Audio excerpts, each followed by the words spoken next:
Welcome, my name is Fen and this is a review of the Black Knight expansion. Specifically, we're going to be looking here at the Kingdom Death Simulator release.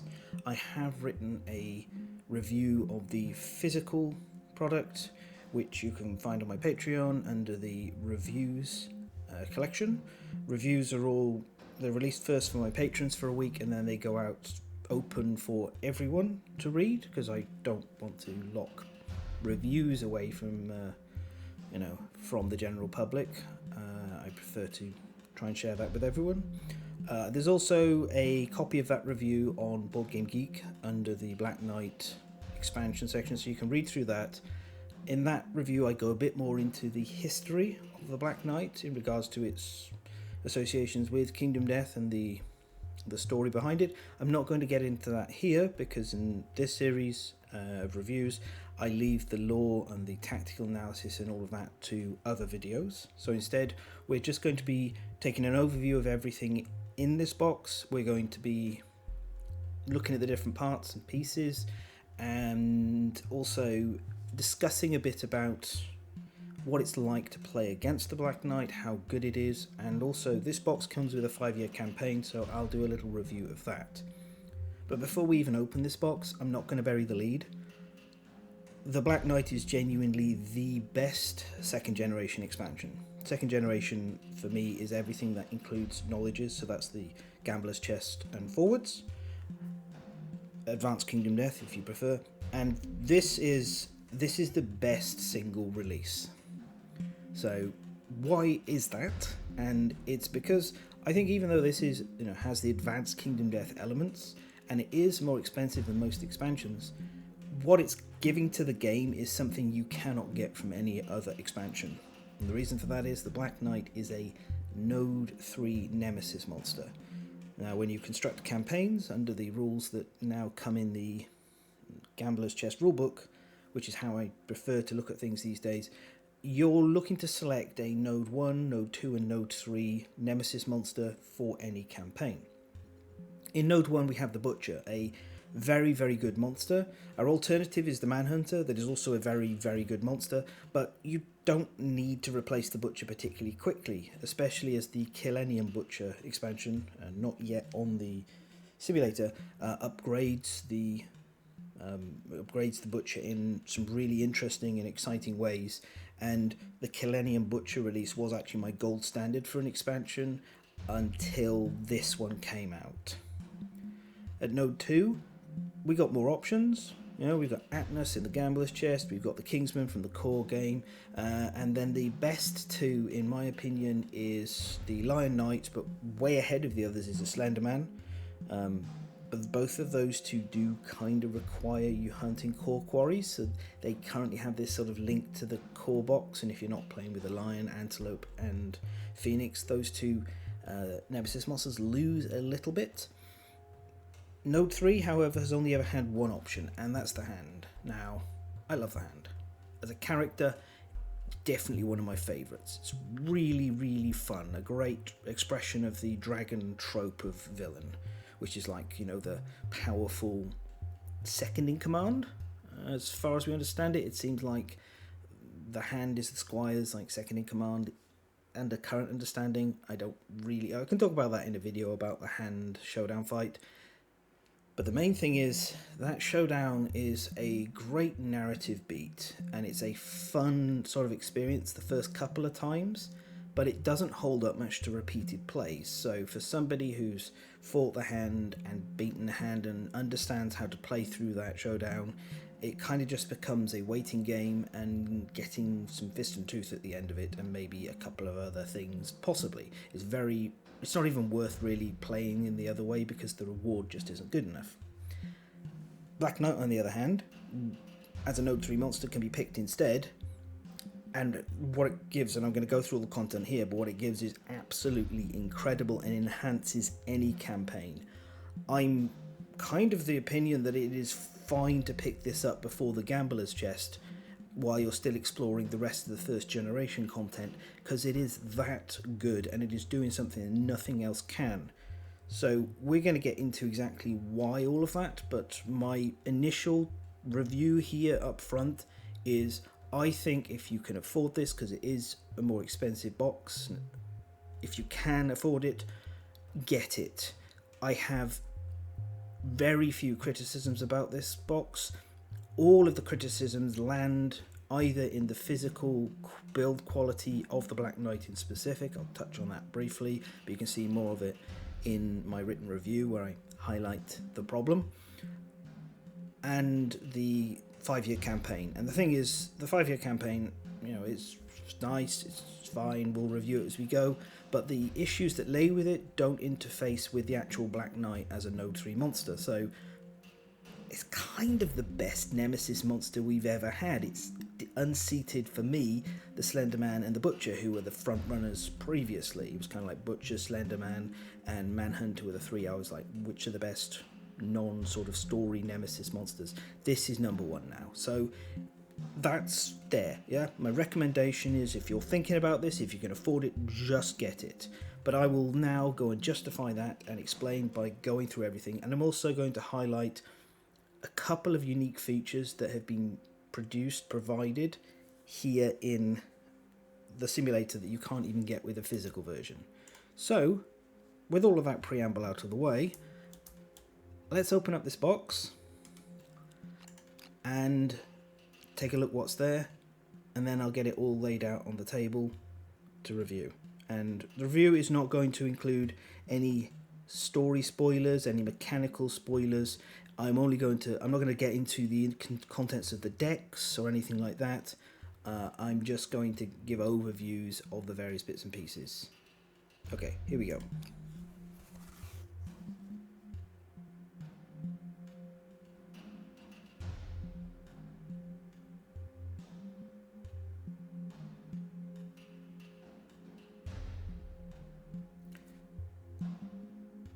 So, what we can see here is in the simulator version, we're getting a few extra bits and pieces, but we'll get to those in a moment. But the core thing here is we have these miniatures, 3 armor set miniatures, the Black Knight, and these 4 character miniatures for the campaign.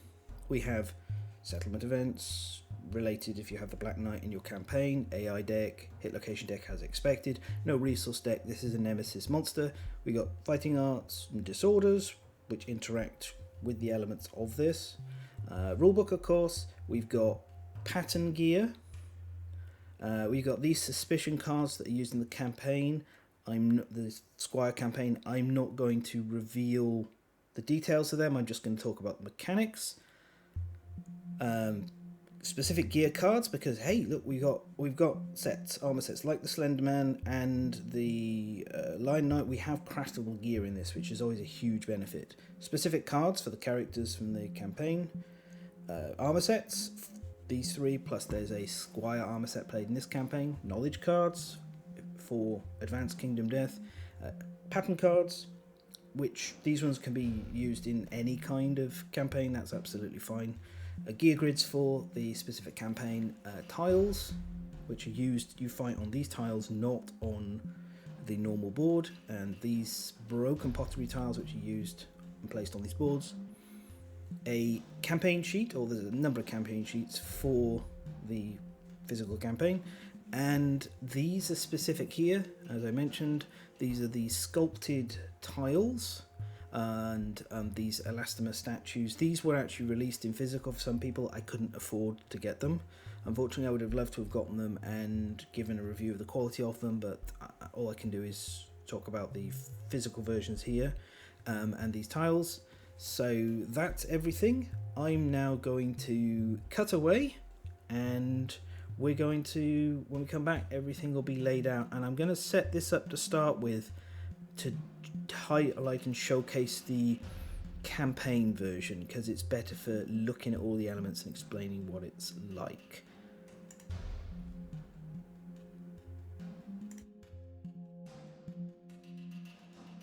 Just briefly, before I do get into removing all this stuff from my inventory and organising it, just wanted to highlight this little bug. There's going to be a couple of bugs in this that mostly relate to the 3D terrain.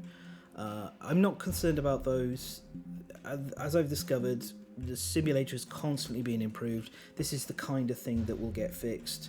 You know, I just get this stuff a little early. I'm not concerned about it at all. As I say, it's historically they've always smoothed issues like this over and added more and more functionality, because you know Adam is a big part of the involvement in this, and as we know, Adam very much seeks to perfect, as to the best of his ability, everything. So I don't think this kind of stuff's gonna stick around, so don't worry about it. Right, here we are. For you, it's only been a moment. For me, it's been the better part of an hour. As I said, there still are some bugs and teething issues, and in the interest of transparency, I'm going to say that they're definitely still here in the simulator right now. I do expect those to be fixed, but after everything I went through after unboxing, there's still a couple of elements that have proved a little tricky to handle, especially the Squire grids. In the physical version, the Squire grids have their gear card printed onto the grid. For some reason here on the simulator, they're done separately, and that caused a few issues. But yeah, I'm confident it'll get fixed. This is more or less like a beta release, is the best way to think of it, and they'll fix it later. Anyway, I wanted to mention for transparency, but let's get on to talking about all the things and bits and pieces. And what we have here is the setup for the what's called the Feral Black Knight. This is the setup when you start the Squire campaign, and I've chosen this one because it showcases the entire board, which is made up of these 16 tiles. Now, these tiles are all randomly arranged in the campaign, the Squire campaign. They're face up because the Squires are native to the Citadel, and they know the layout, they know how things are. That's not an issue for them.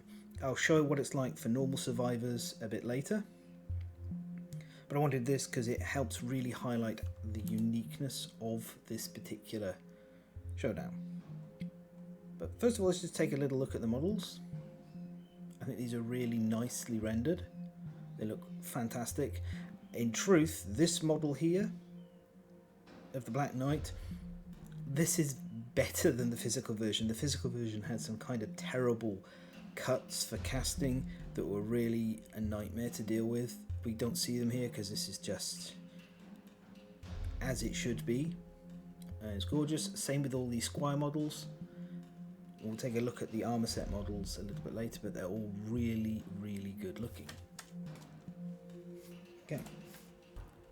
So, the way that the Black Knight Showdown is set up is you'll always have these two specific tiles. This is the monster starting tile, this is the Squire starting tile, or sorry, the survivor starting tile, Squires in this case.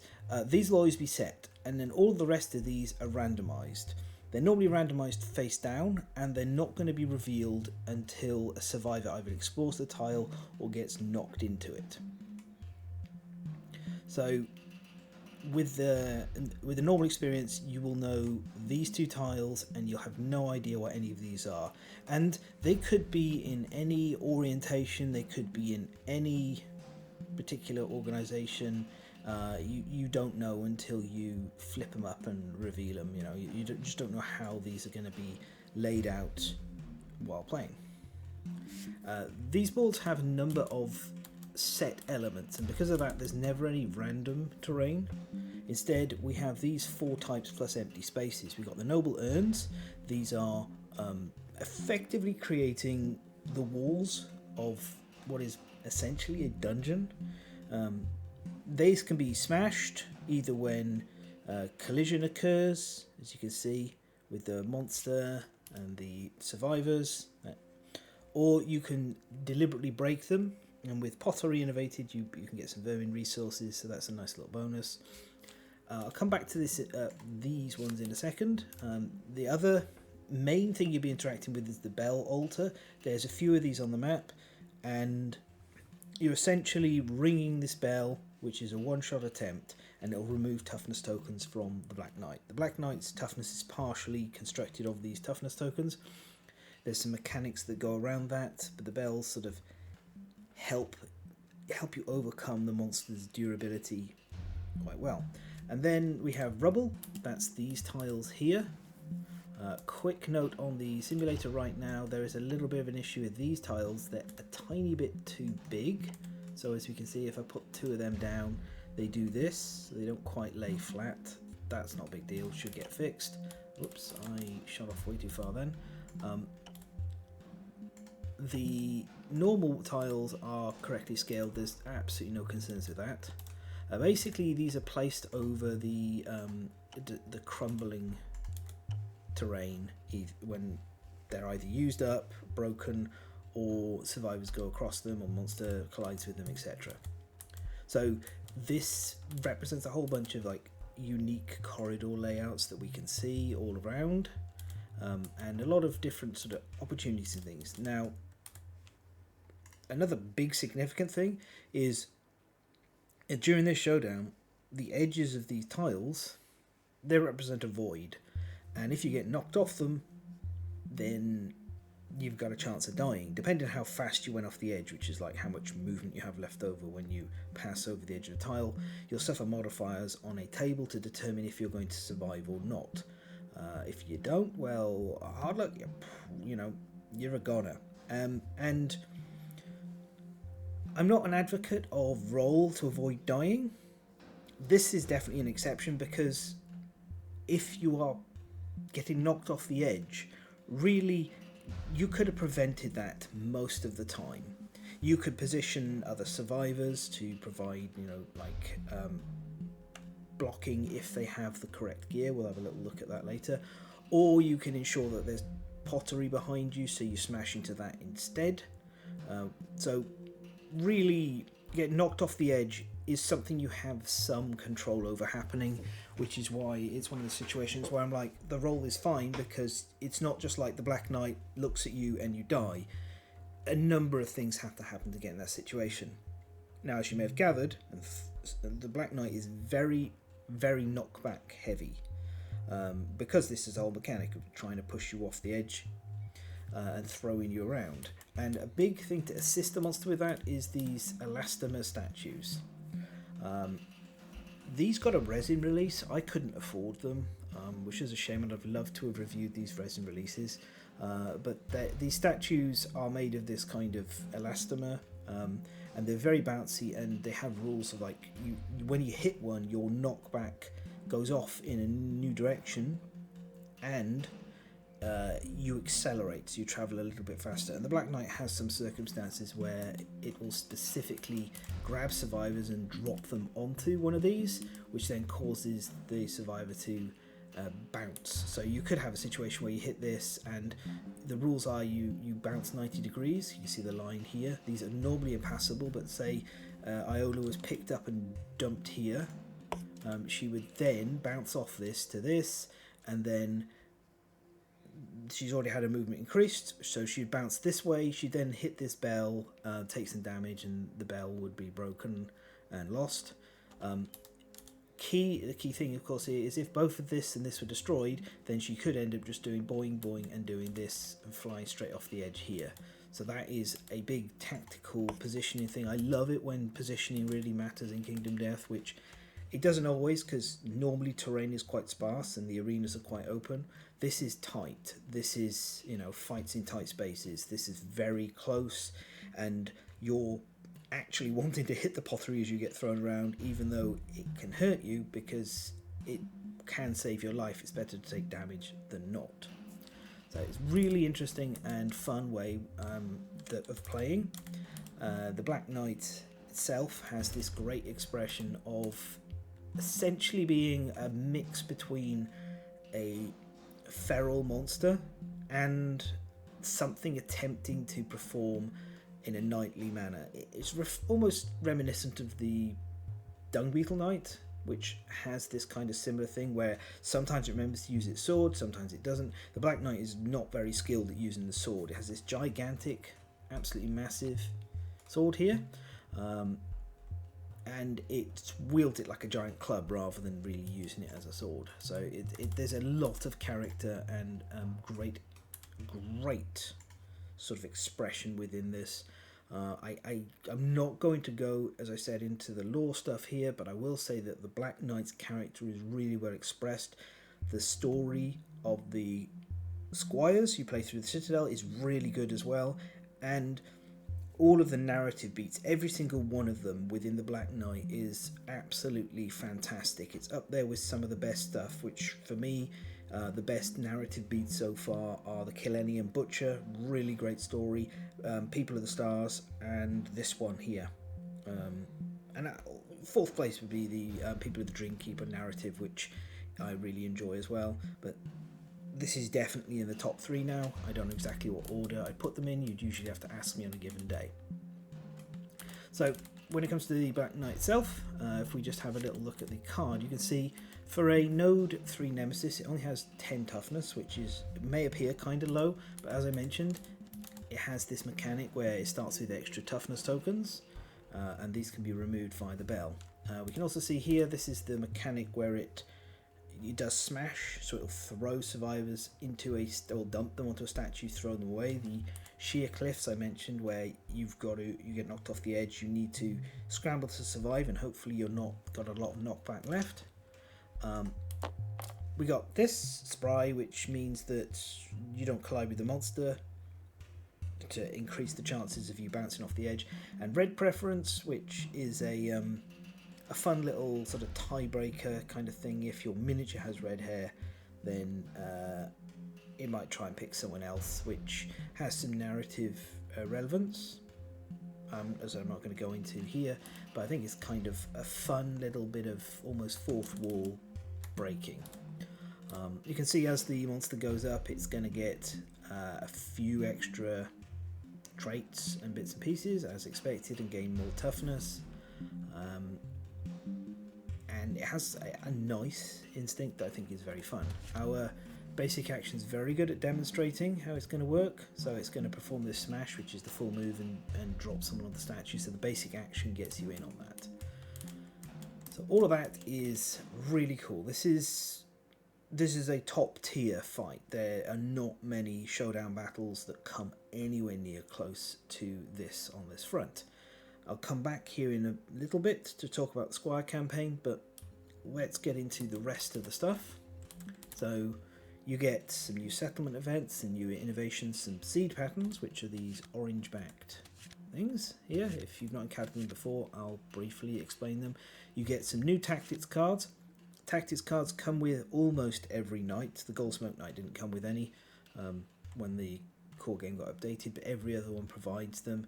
Tactics are drawn if you have a way of getting to draw them. There's some pieces of gear that do it. There's some other options and different things that will allow you to get access to them.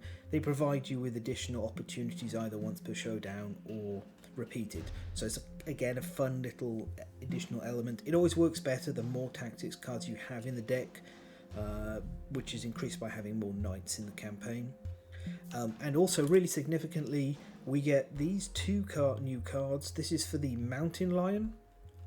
I've actually just put these into my normal White Lion deck plays as well, because I think they're really enjoyable and really good, nice and fun, and it's great to have some extra variety to the B section of the White Lion. So I've done that, but you know, the Mountain Lion, and we'll briefly talk about it, is definitely quite a thing. We also have some extra normal patterns. These are not indomitable patterns, they're kind of their own sort of thing within the rules of the game.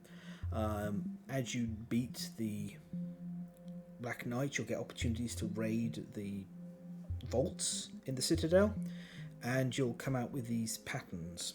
There's 5 of these cards for each armor set, 3 different armor sets.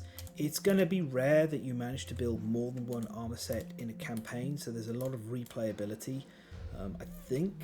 I think you can, if you're a little fortunate, manage to get 2 done, one of the count armor and usually one of the others. I haven't yet managed to get all 3 constructed. I don't seem to have enough fights against the Black Knight, which is by design. You can't heart flute the Black Knight, so you know.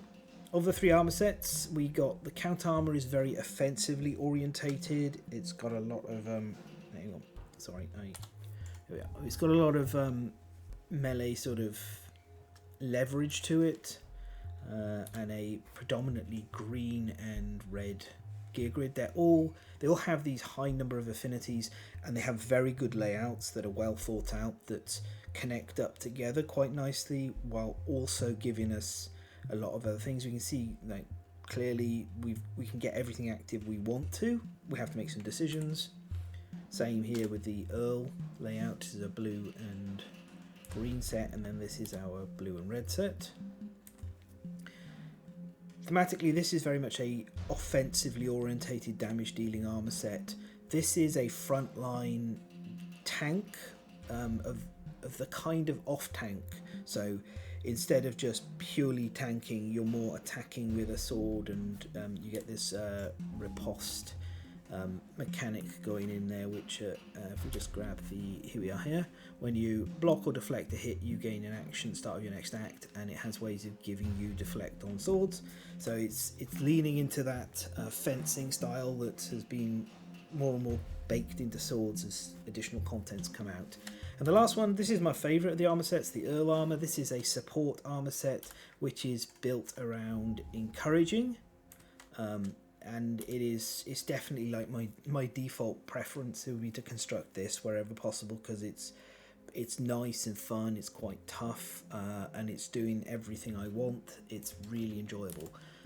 My only criticism I have with these is on the miniature front, we've only got one of each. Now, it's not too bad with the Marchioness armour, because this armour set, we have Kane from the Squire campaign is wearing this, so he makes a good stand-in for a male. But we only have this Count armour, which is holding a bone pick and pickaxe and sickle, and I'm not really sure why, because this is focused around melee weapons. Those are melee tools. A bit of an odd choice, and no additional female one. The actual model itself I think is great, really nicely done. I love in particular this same thing that is on the Squires, where these sandals are worn by the Squires to force them to tread lightly, but it also puts them into this lupine stance, which is similar to the Black Knight, as the Black Knight has a lot of dog-like elements to it. And then we have the Earl armor, which I really love this, except I don't know what this spear is, and I don't know what this cornet is. We don't have those, and as mentioned before, I'd just like to have a female version of each, so I'd like to have an extra one of these in female and one of these in female as well, and I can live with Kane doubling up here.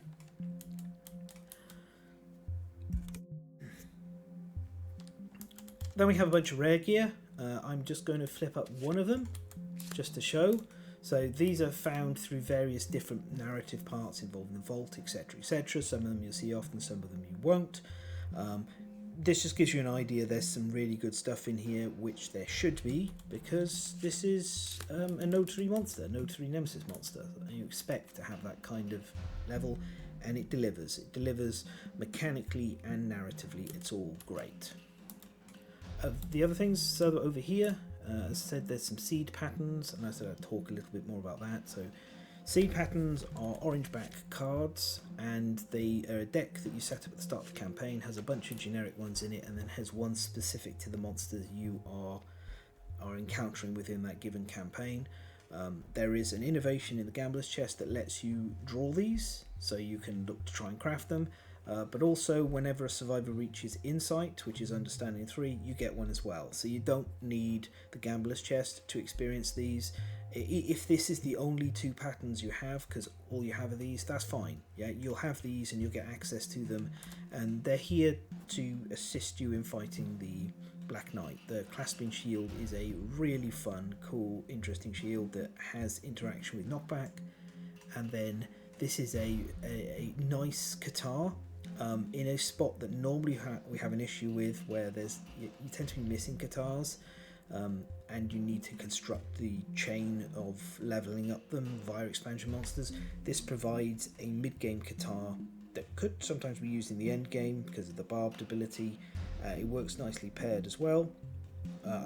This extra ability is really fun and thematic. It interacts with the Black Knight a bit, and it also interacts with other monsters. So really well done they are. We got a couple of innovations. I'm not going to go into too much detail, but the Bella Challenge has this interaction with Honourable, and so you can even give Honourable to survivors. You'll gain all these various benefits for those survivors when departing. Of course, Honourable has a bit of a disadvantage. We've also got some new disorders. We have some new fighting arts, and we have a new special secret fighting art. Very simple. I didn't mind sharing this one in advance because it's very sort of basic. It's thematic for the Black Knight. It's not very strong, but whatever. It doesn't really matter when it comes to fighting arts and secret fighting arts. If especially something that's just generically useful like this, is good for a tank maybe. Yeah, it's fine. So within the campaign, this is all really just, I have zero complaints. This rulebook is absolutely gorgeous. It's well laid out. The rules are all very easy to follow. I'm going to talk about how you explore and everything when we just have a look at the normal setup that you encounter when playing. It is just really well done and clear. We get this got a nice monster introductory story and some events that happen at various different times. I'm gonna probably blur some of those just to not reveal what they're about. I just wanted to show that there's a whole load of different story events in here, and we've got our Showdown laid out all here, and then there's a Scramble to Survive, and then we have this Squires campaign. So this is a 5 Lantern Year campaign that tells the story of these 4 characters and their journey out on a little campaign type quest thing. So let's have a look at them, shall we? You've got 4 of them. There's always these 4, and they each have a set gear grid. This is physically printed in the... This is bugged a little bit. That shouldn't be a Squire hood there. That's fine. I can archive that. Yeah. So you have these preset gear grids. Kane, due to a bug, is missing his weapon and another piece that I couldn't find them. I'm sure it'll get fixed. We also have a little card that tells you all of their stats when they start. As you can see, Kane's quite close to retirement. He's very experienced. He's got a bunch of stat bonuses. He kind of takes the role as the frontline off tank, main tank sort of role, center of the party. We got Elle, who is a new younger Squire, and she has this setup which is also shared by Owen. They're very sort of generic, at least to start with, but Elle, as you can see, she has a couple of other pieces of gear on here, so there are flexible options with how she moves forward in picking some different gear, adds a little bit of branching paths. Iola is armoured the same as the others. Squire armour is just a very simple +1 to all hit locations, so it doesn't matter that we only get 1 card. Nice if we got more, but this is not how it works. Her difference here is she's got the Fist of Hamate, which allows her to restore armour to hit locations. This means that she essentially can hang out next to Kane and repair his armour as and when it gets damaged, which can be quite helpful. And last of all, we have Owen. As mentioned, he's loaded out the same as Elle. Now, the other thing that all of these characters have is these suspicions. We'll take a little look at Elle's here. Gorgeous artwork, absolutely stunning, every single one of them. And it says, you suspect Kane is hiding a secret. When Kane suffers damage to the arm's hit location, gain +1 suspicion. So to just explain what that is without revealing what happens, if we look at the Squire down here, here, you can see there's these suspicion tracks, and you mark them in as the suspicions are completed, and then on the full feeling of suspicion. There's going to be some revelations that happen. I'm gonna grab one of these. I'll send that to the shelf. And it's a nice little bits of storytelling. We also have these innovations. They're the only ones that be involved in the campaign. We have our set. So this is that's the Feral Guardian level 1, a modified level 1 Black Knight, a modified Mountain Lion, a modified core game fight there, a modified core game fight there, and then a final fight all the way at the end. These are really interesting. They make good use of resources and innovate and endeavors in an interesting manner, which is always quite fun. My main thing to note here is that the Mountain Lion is overtuned a little bit. It's an interesting fight, it's an interesting puzzle to deal with, but be patient, be aware that you may have struggles to get past this one, and actually it's easier than these two, for sure. The other things to note is that the campaign has a game over if anyone apart from Owen dies, which is it helps. Well, in essence, the narrative cannot continue without getting all the way to the end. Owen is very good at hiding away when he should otherwise suffer a fatal injury, so that's his kind of thing. It lets Owen be used tactically as sort of a sacrificial lamb at times in order to protect others, but of course that's going to increase suspicion at times when that happens. One thing to note is that there is a point where you could end up going into a fight with only 3 squires. That is not fun for if you're playing with 4 players, so be aware of that. It might happen. I'm not going to spoil why it might happen or how. I didn't even really want to talk about that, but I felt it's important to say that can happen. Be aware of it. And if you're the person running this campaign for 3 other friends,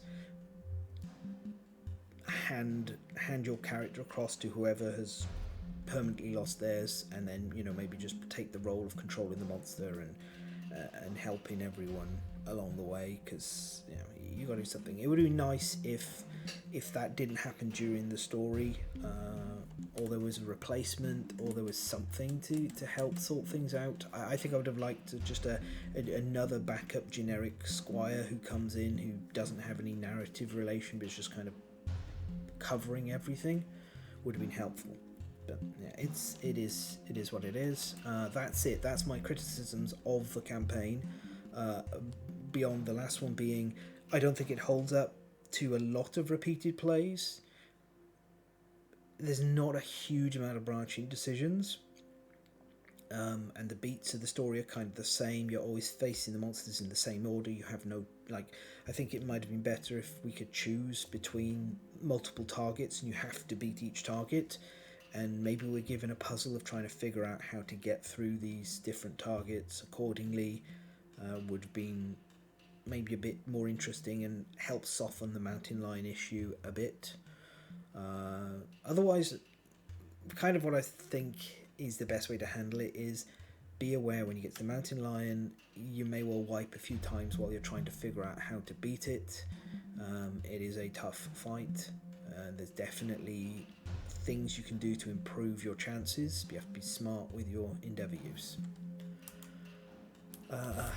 So ultimately, I will say, if the Black Knight came without this Squires campaign and cost less, I think the expansion would be improved overall.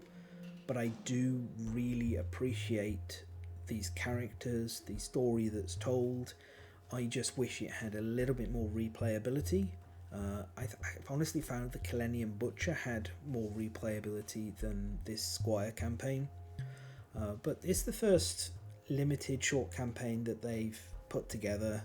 They've always shown that they improve on things as time passes.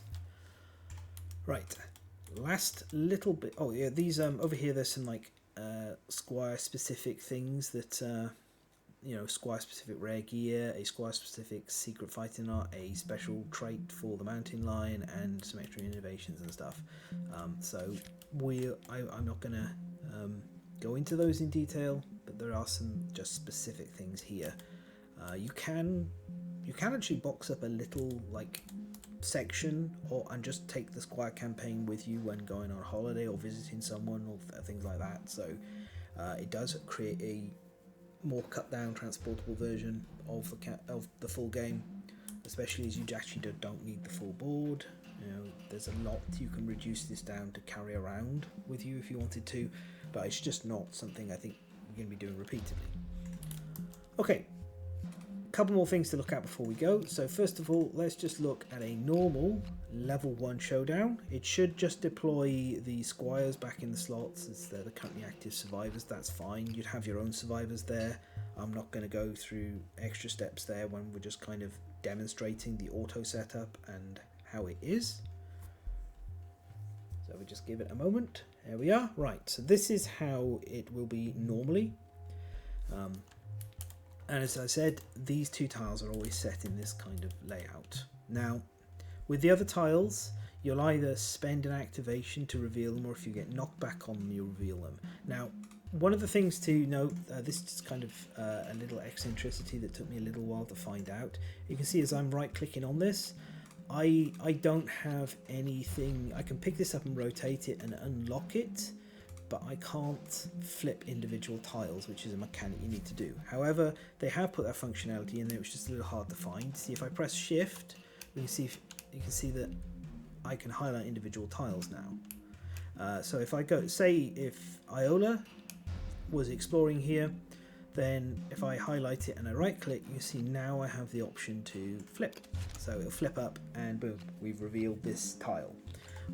Likewise, say that Owen got knocked back and flew into here, then we would flip this and then he would well, in this case he'd go boing boing boing boing boing and smash into this. Just there. So it's really nice. It's fun how the layout is constantly different each time you fight. It creates new challenges, new benefits. I mean, this one just here for this random setup, it's very hard to get knocked off this edge from this direction, but this does accelerate you quite a bit. Once this is clear, you're going to be hitting this statue behind for sure. You can imagine you just go like here, that's +4, boom, boom, boom, boom, boom, and then you'd be shooting off this way with a fair bit of pace. So that is how the showdown works when you're playing normally. You'll gradually uncover and explore. It has a lot of feelings, and it reminds me of a dungeon crawl. It reminds me of Warhammer Quest, with this, especially with this having to like peer in and illuminate the tile. That is a core mechanic of dungeon exploration in Warhammer Quest. So, and these tiles just, they remind me so much of the rooms from that game. Gorgeous tiles, by the way, gorgeous artwork. But yeah, we've got one last thing to look at before I wrap it all up here, and that is, let's look at the specific sculpted showdown that we have for the simulator. Now, these tiles were designed and printed for when they showcase this at Gen Con. They haven't yet decided if they're ever going to put them out. I think if they did, it would be kind of excessive just for those of us who've got like the biggest budgets. I don't think I could afford them. Same thing, reason I had to not get the elastomer statues is just beyond my means. But they are here on the simulator, and I think it's really cool that they've brought them in. Okay, so here we can see the sculpted tiles are all set up, and you can see they're face down. They're actually inside the table right now. You can't see it at all, but they've clipped into the back rooms. Right, so it works in the same fashion. So if we just go here and right click and we click flip, you can see it flips up. It's got all of the terrain on it. It's been randomized. We should see this one should be different. Yep, see, it doesn't have the 3 statues. It's different this time. There's pottery there.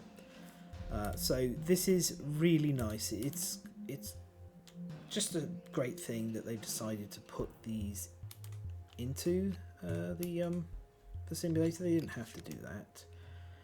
It's really sweet that they did, and I think this adds a fair bit, although as it stands right now, this is a little bit, the visibility on this is a little bit not great for me. We've got grey on grey. That should change once we get the painting functions, but I do hope that Team Death can manage to get somebody to get the textures across onto these tiles in order to make them a little bit more visible, so it's not just this grey mass. As it stands right now, my preference is to play with the normal tiles, not these sculpted ones, just because it's a bit too amorphous for me like this. I'd like these backs to be black, and I'd like the artwork to be on these. There is one other slight issue, which is currently we don't have, if I click on this and right click, I can't do anything. If I hold shift and I right click, I can't do anything. The only way to break these is to drop a tile on top of them. It goes red, which is nice that it highlights it, and then it flattens it down. But there is actually underneath here, and if I pick this up and put it down again, you can just, let's see if I can get nice and close. There is a rendered broken thing on there, so we really don't need to be placing these tiles on them. There's an additional bug at the moment, again double tiles, where if you look now, these tiles are not showing as red. If I just put this down, it just sits on top. So you can't use these double tiles with the sculpted board at the moment. Again, I'm just being transparent. I expect this to be fixed. I would actually really expect to be able to just right click on this, or shift right click on this, and be able to click archive, and then the texture below would become visible. I mean, there's a little, you can't see it too well, but there's a little like drainage grill under here. So that's just something I'd like to see, but this is a bonus we're being given here in the simulator. You know, just, it's in early stages, it's a little rough, there's something not working quite right, and I'd like some colour on this. Doesn't detract from the fact that we are just being given this on the simulator. They didn't have to do that. It's great that they did, and I hope in the future they get everything else smoothed out and this works as well as it could do. So that's all really nice. And that's it. I've tried to avoid going too deep into spoilers on anything, or I've had to touch them on a little bit here or there. I'm not really spoiled anything that is big story beats. Nothing that you wouldn't see just by flicking through the rulebook or all of the rest. I have blocked out and covered some of the potential spoilers just to try and keep things as much as possible. Shrouded in mystery so you can enjoy it, because one of the fun things about this is exploring the story, learning about why the Black Knight is the way it is, why it looks the way it does and behaves the way it does. There's a very rich story behind all of that stretches backwards quite a distance. There's a whole story about the Squires and coming to understand them and their part in the place where they are, which is part of the Inverted Mountain expansion, as it's called. It's all fantastic, and yeah, I've only brought up criticisms because I like to see these things get better with the next release, or in the case of bugs and awkward bits in the simulator, that they revise and update it further. That's the sole reason for doing this. Ultimately, I think if you're tired of the hand, this should be a purchase. And I do think everyone who owns Kingdom Death should seriously consider picking this up. On the simulator, definitely, the price is very affordable. It's $12.50 on Black Friday, so I would assume it's going to be about $25 at normal price. That would be my assumption. They tend to go up about that, maybe. It's the same price as the Sunstalker expansion or the the Sunstalker expansion. It's around that price, sort of between Spidiculus and Dragon King.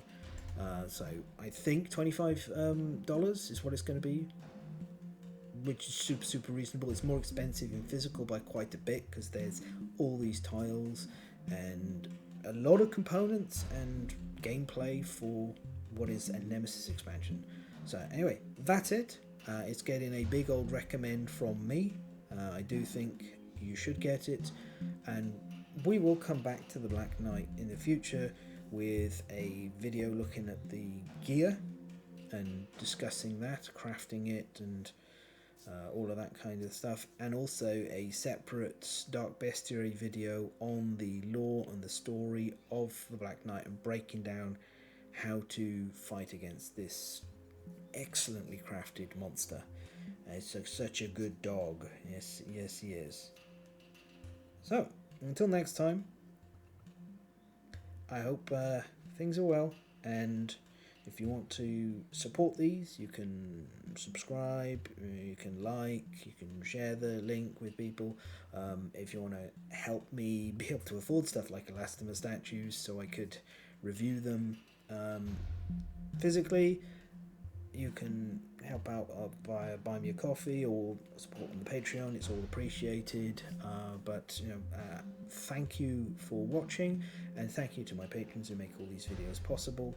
And I'll see you in the next review. Goodbye.